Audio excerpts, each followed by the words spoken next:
Olá a todos, vamos para mais uma aula de espaços métricos e o assunto dessa videoaula, convergência uniforme.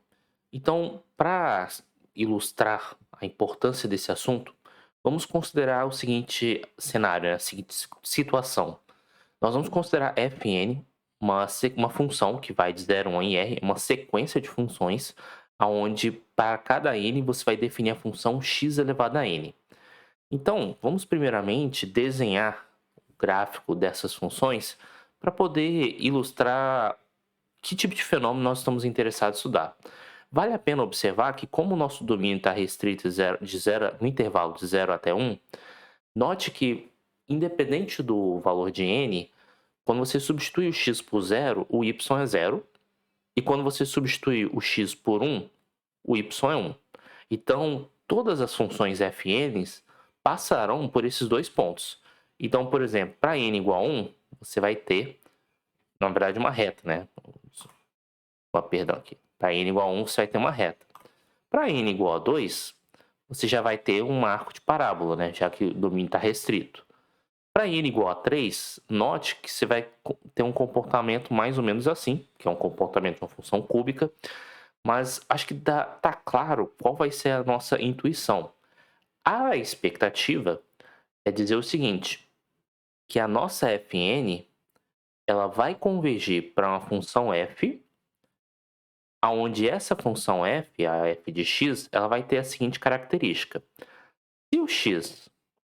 Se o x estiver no intervalo de 0 até 1, mas menor do que 1, ou seja, se o x for diferente de 1, essa função vai convergir para a função constante nula. E quando o x for 1, ela vai convergir para 1. Bem, no caso particular, onde nós deixamos fixo o x igual a 0 e o x igual a 1, acho que a convergência fica clara porque, na verdade, você está tendo uma sequência constante. Mas o que acontece se, por exemplo, se o x cumprir essa condição, ou seja, não é nem 0 nem 1? Como é que nós sabemos que, de fato, a fn de x vai convergir para a função nula? Bem, vamos pensar um pouco. O nosso objetivo é, dado um epsilon positivo, é encontrar, e aí se existe, por enquanto vou colocar uma interrogação, porque eu ainda não sei, existe um n0 pertencente aos naturais, tal que, para todo n maior do que esse n0 em questão, nós gostaríamos, respeitando essa condição, de encontrar aqui o módulo de x elevado a n menos 0 seja menor do que epsilon. Opa, menor do que epsilon.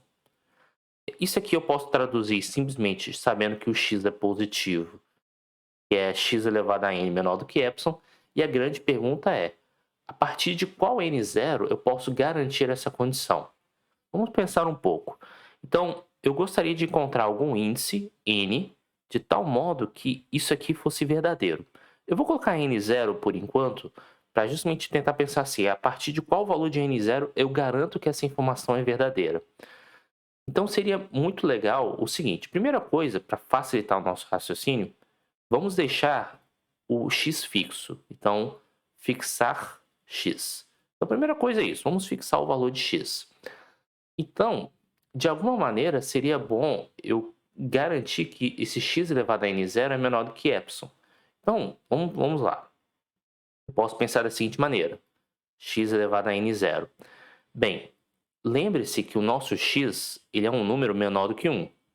Se ele é um número menor do que 1, isso quer dizer que quanto maior o expoente, menor é o número. Quanto maior o expoente, menor o número. Eu gostaria de gerar um n0 de tal modo que aqui aparecesse um epsilon.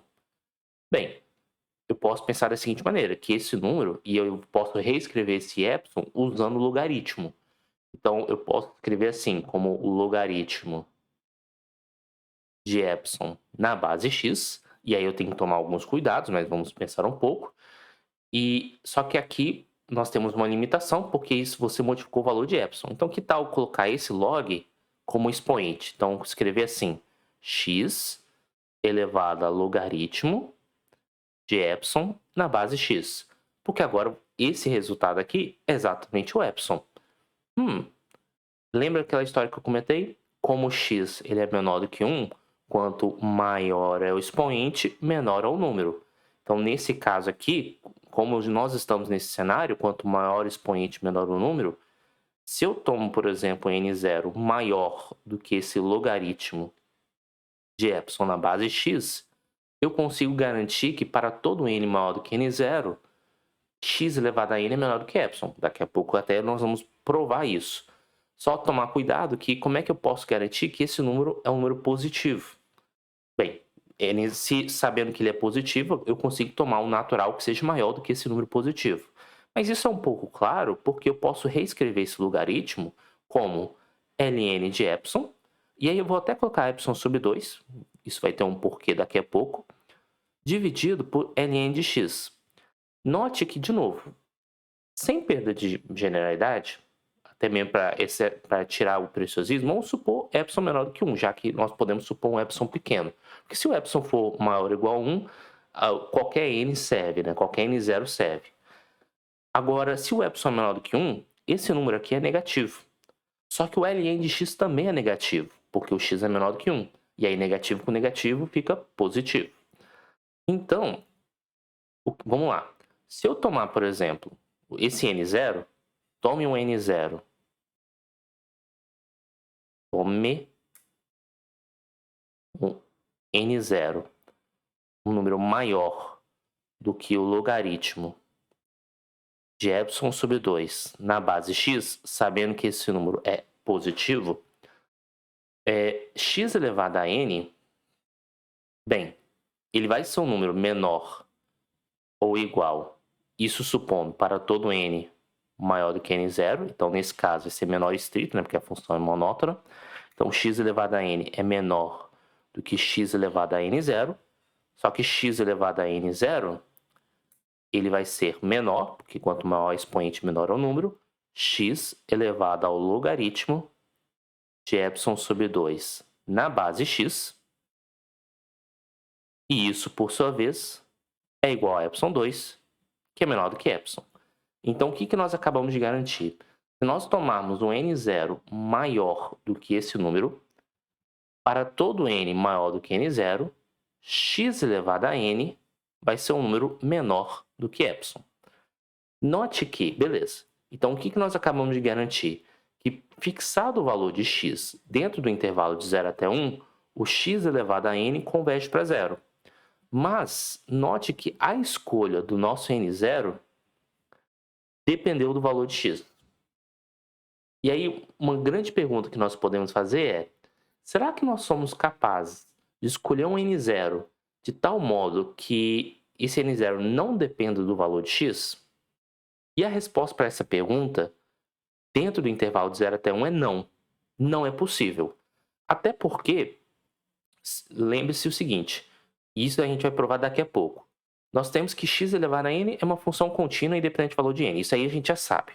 Mas note que se você tivesse, por exemplo, esse n0 sem depender do x, você conseguiria garantir, e isso nós vamos provar no final dessa videoaula, que essa função f seria uma função contínua. Acontece que essa função f ela não é contínua. Então a gente poderia fazer uma outra pergunta. E aí eu vou até abrir uma página. E se ao invés de ser no intervalo de 0 até 1, fosse no intervalo de 0 até delta, onde eu venha supor que o delta é um número menor do que 1? Será que eu consigo garantir a convergência? E nesse cenário é possível. Por quê? Basta você tomar, por exemplo, o seu n0, e aí eu vou colocar aqui, basta você tomar o seu n0, um número que seja maior do que o logaritmo de epsilon sobre 2 na base delta. E por que eu posso garantir isso? Porque lembre-se o seguinte, esse número, logaritmo de epsilon sobre 2 na base delta, é exatamente igual ao ln do epsilon sobre 2, ln de delta. Acontece que o ln de delta é um número negativo. É importante tomar cuidado porque a gente está considerando o x inicialmente no intervalo de 0 até 1, aí agora de 0 até delta, onde delta é menor do que 1. Então, pelo gráfico da função ln de x, acho que vale a pena fazer esse desenho. O gráfico da função ln de x tem esse comportamento, né? Onde x igual. Só que se você restringe, por exemplo, no intervalo até delta, e aí o que acontece? Para x, você nem considera o x igual a zero, porque senão você vai ter uma sequência constante. Mas se você considera o delta, note que você vai conseguir minimizar o módulo do ln de delta. E se você minimiza o módulo ln de delta, em módulo, essa fração fica maior. Então, você consegue garantir o quê? Que quando você toma esse valor de n0, essa condição vai ser satisfeita independente do valor de x. Porque esse cara aqui, ele é maior ou igual a ln de epsilon sobre 2 sobre ln de x. Lembrando que para isso funcionar, o x tem que ser menor do que 1. Porque por mais que o ln de x seja um número maior do que ln de delta, ambos são números negativos. Então, na realidade, em módulo, o ln de delta é menor do que o ln de x, independente do valor de x. E o que torna, no caso, quando eu falo independente do valor de x, no intervalo de 0 até delta, obviamente. E 0 positivo aqui. Então, nesse caso, você consegue uma cota uniforme, porque esse seu n0 não dependeu do x. Então, qual é a definição de convergência uniforme? É você garantir essa informação aqui que está em branco para todo x pertencente ao domínio. Se você garante essa informação para todo x dependente pertencente ao domínio da função, então você diz que a sua Fn converge para F uniformemente. Se você dependeu da sua escolha de x, então você vai dizer que é uma convergência pontual. Então, essa é a diferença entre convergência pontual e convergência uniforme. E nessa aula, vale a pena comentar o porquê que o conceito de convergência uniforme é importante. Então, a primeira coisa a comentar é que dentro de um espaço métrico específico, a convergência uniforme é a sua métrica. Porque observe o seguinte, se Fn converge para F uniformemente em x, e aí eu estou supondo, vale a pena reforçar aqui, que nesse caso a minha Fn é uma função que vai de x em um espaço métrico M, para um n suficientemente grande, Fn está a uma distância finita de f. E o limite de Fn é igual a f no espaço métrico que é dado em questão. E aí vale a pena relembrar o que é esse espaço métrico. É o conjunto de todas as funções g de tal modo que a distância de g até f seja finita. Só que dentro desse espaço métrico, qual é a métrica que nós estamos trabalhando? A métrica entre duas funções, que aí nesse caso os meus elementos são as funções que vão de x até m. É nada mais, nada menos que o supremo para todo x pertencente a x da distância, e agora sim, no espaço métrico M, Fn de x até f de x. Mas note que se você garante essa convergência para todo x, logo você está garantindo a convergência uniforme. E a recíproca também é válida. Se você tem, por exemplo, que o limite da Fn é igual a f dentro desse espaço métrico, então a Fn converge para f uniformemente, porque é basicamente a definição da própria métrica. Então, dentro desse espaço métrico, a noção de convergência de funções é a noção de convergência uniforme. Mas, ok, então dentro do espaço métrico específico você tem essa equivalência. Só que, o que tem de interessante a convergência uniforme? E o teorema diz o seguinte, sejam mn espaços métricos, se uma sequência de aplicações Fn, que vai de Mn, são contínuas no ponto P, e essa sequência Fn converge uniformemente em M para uma função f, então f é contínua no ponto P. Então, para demonstrar esse resultado, seria bacana tentar anotar aqui qual é o nosso objetivo. Então, o nosso objetivo é o seguinte, nós queremos mostrar que f é contínua no ponto P. Então, dado um epsilon positivo, existe, vou colocar uma interrogação porque ainda não sabemos, né? Existe um delta positivo, tal que, se x pertence à bola centrada em P e raio delta, isso implica que a distância de f de x a f de P é menor do que epsilon. Bem, eu até geralmente coloco com notação de bola aqui, mas eu quis deixar assim porque a nossa estratégia é tentar estimar essa parcela. Então vamos fazer um rascunho antes de anotar quais são as nossas hipóteses.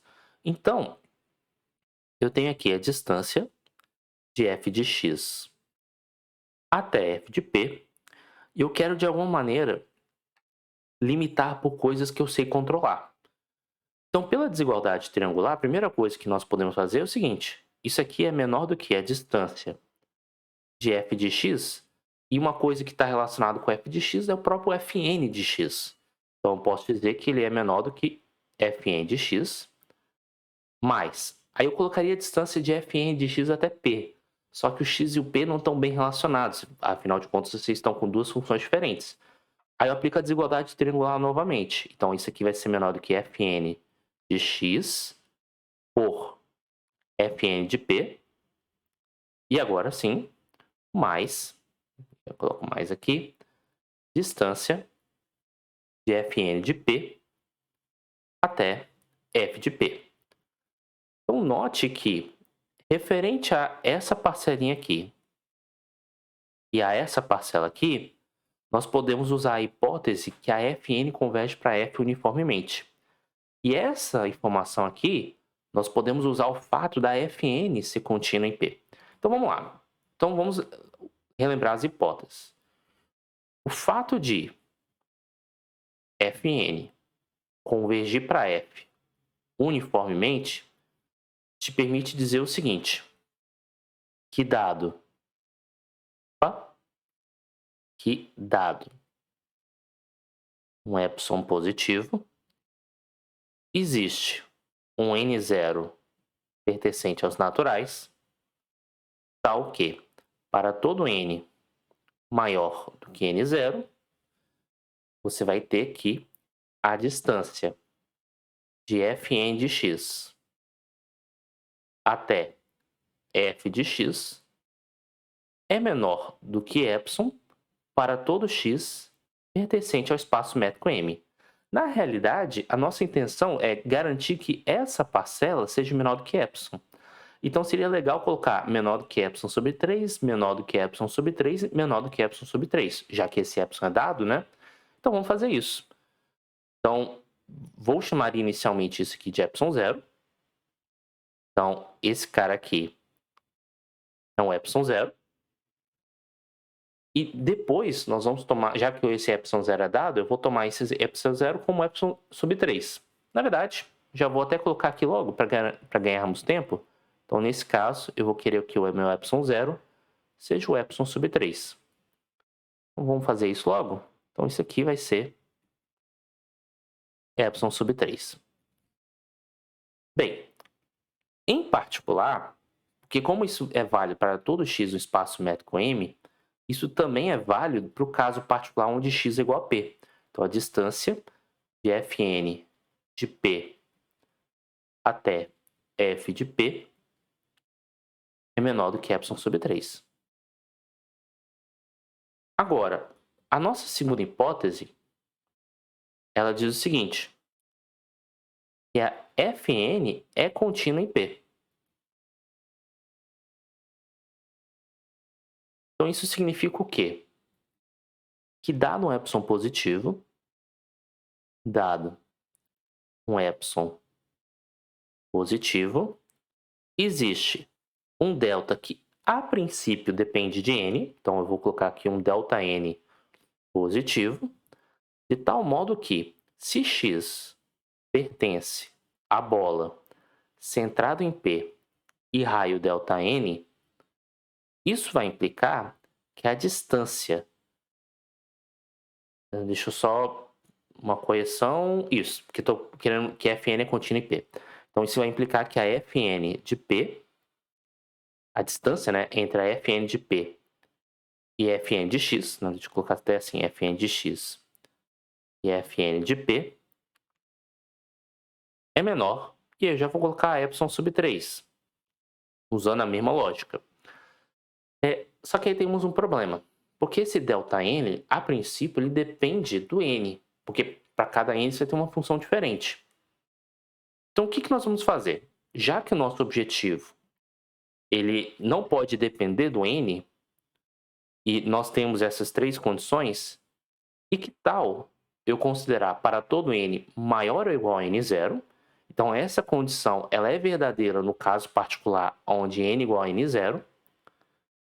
E aí eu só considero a minha hipótese para esse n0 fixo. E aí fica f de n0, f de n0. E aqui eu coloco essa informação. N0 aqui, N0 aqui, aqui e aqui.